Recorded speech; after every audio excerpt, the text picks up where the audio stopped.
I would definitely echo everything that Vince said.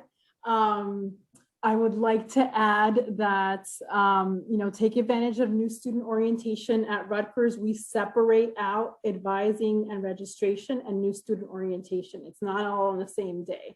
So advising and registration is mandatory. That's the day that you register. So you obviously have to do that. New student orientation, although we strongly encourage it, is not mandatory. But I just want to say that I think it's very, very important that transfer students attend this. Our new student orientation is specific to transfer students. We're not going over, you're not doing first year new student orientation. We do separate it out. And although you're not new to attending college, you're new to whatever institution you decide to attend.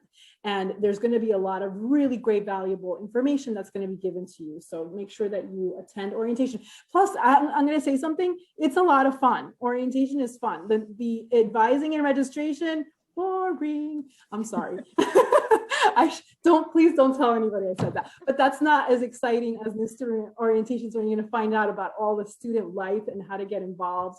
And so that's my next thing that I want to say. When you do get to whatever college campus you decide to attend, first of all, take advantage of any transfer mentors. I know a lot of our institutions at Rutgers, New Brunswick, a lot of our schools do have transfer mentorship programs, so that you have access to other students that transferred before you did, so they can kind of show you the ropes. They know exactly what you're going through because they did it last year or the year before.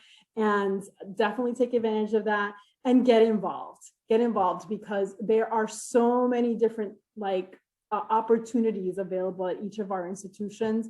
And if you're just going to class, that's just the tip of the iceberg. All right. So definitely get involved, and you're going to learn just so much about interacting with other folks and a lot of other great, valuable experiences just by getting involved in the clubs and organizations. So those are my tips. And I will be quiet now and pass it on to, I guess, Sunita. I guess I go next. Yes. I concur with my colleagues with what Vincent and Marcy said, and I'm sure what Jen will say. Please get to know us. I mean, our Drew is open for tours right now. Well, they canceled tomorrow's tour because of the snow, but we are open. And so pop in, visit if you can, talk to students. There's a lot of virtual opportunities that we're providing to students. So get to know what opportunities are out there. Please don't be shy about asking questions. I live to work with you guys, so reach out if I can help in any way. I'm here for you. I have to tell you that our students come to Drew and they are very, very successful. Last year, half of the students we inducted to Phi Beta Kappa were students that came to us as transfer students. So they are really shining. They're excelling at Drew, and they're really making me look good. So please reach out if I can help in any way. Okay. And I'll echo what everybody else said. Getting involved is really important, and connecting to other transfer students as well. One thing, for Ryder, what we have is a group meet. So if you have the app on your phone, all of our transfer students are in a group meet together, and they help each other. They give each other tips if there's events going on.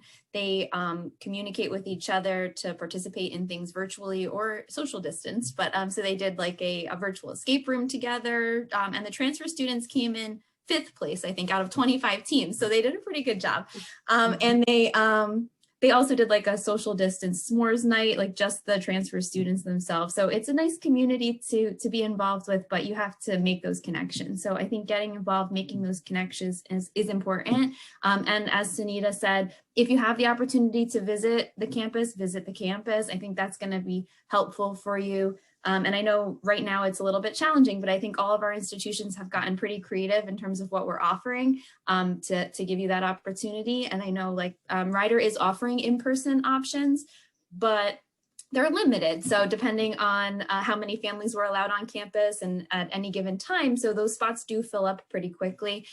So if you find that you really want to come on campus, and you can't because it's full, we also have a new app that you can download. It's called Rider Ready, and it's a tour app that you can download and do a virtual walking tour on your own. So if you want to come to campus and download the app, and you can walk through, the campus, and it'll guide you through, like sort of like you're doing an audio tour at a museum. So you walk around and it'll tell you a little bit of story about each of the buildings and where you are on the map. So that's something that's been pretty creative that came out of all of this, that we had to kind of, I'm going to use the word pivot, I'm sorry, pivot to make things work. And of course, the virtual tour options as well. So, there's plenty of opportunities out there to get familiar with all of our campuses and make sure that, it's a good choice for you and a good fit. Or I think we're not going to stress that enough, like that it's a good fit.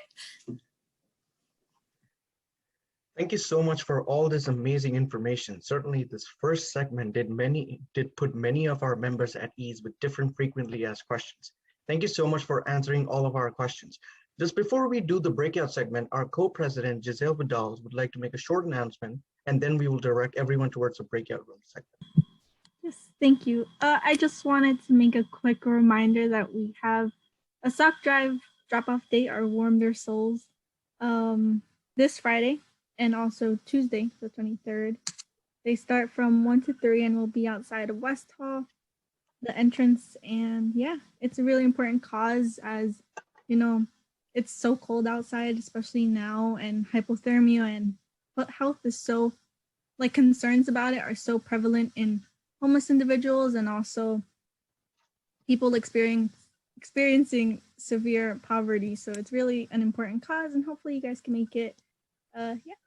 Thank you. Thank you so much, Giselle. And I would now like to request Professor quickly if she could set up the breakout rooms. Members can, once they're set up, they can just click on the breakout room that they want to go to. The college representatives will be in their individual rooms, so you can please feel free to go ahead and ask your individual university-specific questions. And we'll be in the main room and jumping around from the breakout rooms to help if there are any technical issues.